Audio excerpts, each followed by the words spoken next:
Let's start with number one, your car. The average new car payment in America today is $735, and the average used car payment is $523. And the crazy part is that this is just your car payment. This does not include your premium gas, because now you're driving a luxury car. It does not include your more expensive insurance, because now you have a more expensive car. And this does not include your more expensive maintenance, because that maintenance on your BMW is a whole lot more expensive than my maintenance on my Toyota. Now, I don't have a problem if you go out and buy a new car.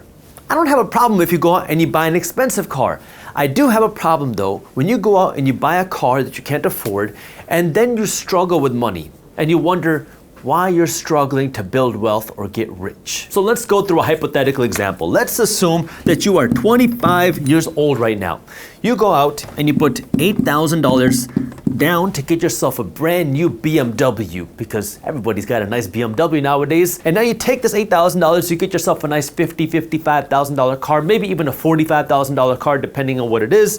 And now you got these expensive car payments that you're going to be paying for the next number of years. Now, after 5 years to pay off the car, and you might think that you're going to be car payment free, but what ends up happening to everybody in this situation is you feel weird without a car payment. So now you trade it in, you get a new car, you put down a bigger down payment, and now you start the payment game all over again, and your payments don't go down, your payments go up because cars get more expensive, you start making more money, you want to have a nicer car. You go from the 3 Series to the 4 Series, the 4 Series to the 5 Series, and then you go from the 5 Series to the 7 Series because nobody wants to drive around in the 6 Series for some reason. But I'm going to flip the script a little bit differently than what I've done in the past, because what I've done in the past is I've said, well, what if instead of you taking this $8,000 and using it as a down payment, you use this to buy a used Toyota Corolla or a used Toyota Camry, and then you invest this payment instead. If you did that, you would retire a millionaire. But let's not talk about that. Instead, let's say, you take this $8,000 when you're 25 years old, and instead of using this as a down payment for a BMW, you take this $8,000 and you use this as a down payment for your investment. You put this money into the stock market, into the S&P 500, which over the last 70 years has averaged a 10% return a year. That's actually a little bit higher than 10% a year, but let's just stick with 10% a year.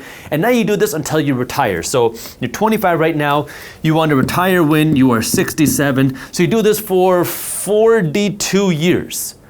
Well, if you do this and you never invest another penny again, let me make sure that's clear. You invest this $8,000 at the age of 25, you never invest another penny again, and you let this $8,000 sit there and compound. If you do that, you're gonna retire with more than $430,000 in your account, assuming you never invest another penny after this $8,000. Instead, one of the best things that you can do, I'm talking from experience here, is to use your 20s, I don't care how much money you make, to drive a beat down car.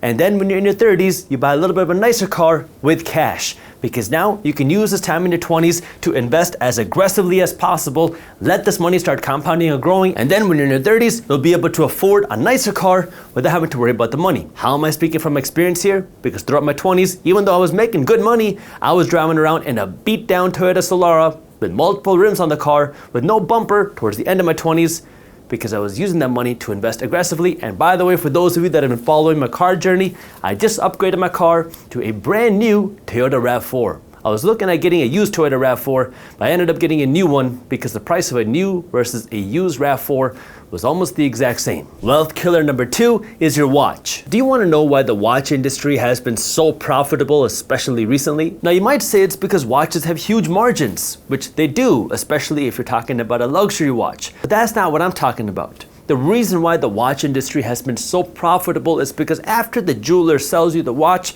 they're now also selling the financing for you to pay for that watch. It's a win-win-win for the jeweler. Number one, there's a win for the jeweler because they get a sale. Number two, it's another win for the jeweler because now they get to sell this watch to somebody that can't afford it. And number three, it's a third win for the jeweler because now they get to sell you the interest on that exact same watch, so they get to make money twice. The problem with this is that watch prices don't always go up. If you've been reading market briefs, you know that Rolex prices have been falling steadily.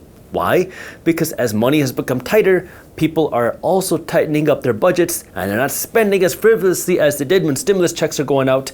And so now we've seen Rolex prices fall because of that. By the way, if you want to stay up to date on what is happening in the financial markets when they are happening, Market Briefs is a free financial newsletter that I created to keep you up to date on what's happening in things like the economy, the housing market, the stock market, crypto, and the global economy into a fun, witty, and easy-to-read newsletter.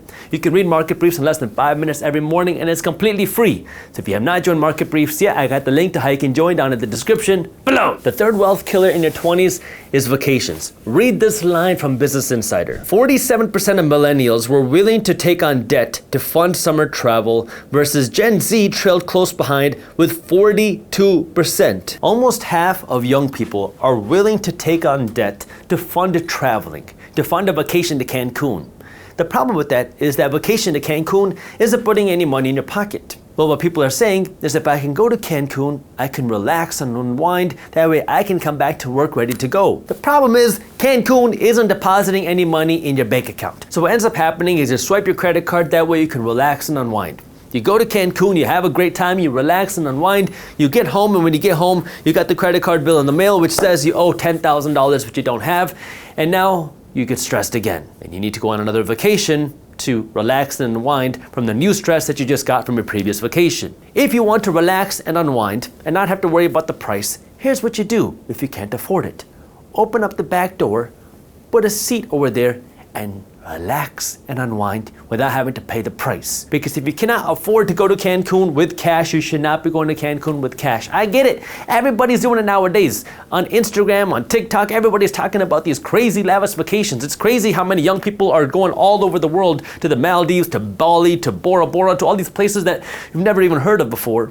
But the reality is, if you can't afford it, don't be the one that's going there making everybody else rich, because then you're going to spend the rest of your 30s, your 40s, and your 50s paying off your vacations in your 20s. If you enjoyed this clip and you want to continue your financial education journey, I have another video that I think you'll love. All you got to do is click that button right over there. And for those of you who want to stay up to date on the top finance and business news, you can join Market Briefs, my free financial newsletter, by clicking that button below. Thank you for watching, and I'll see you in the next one.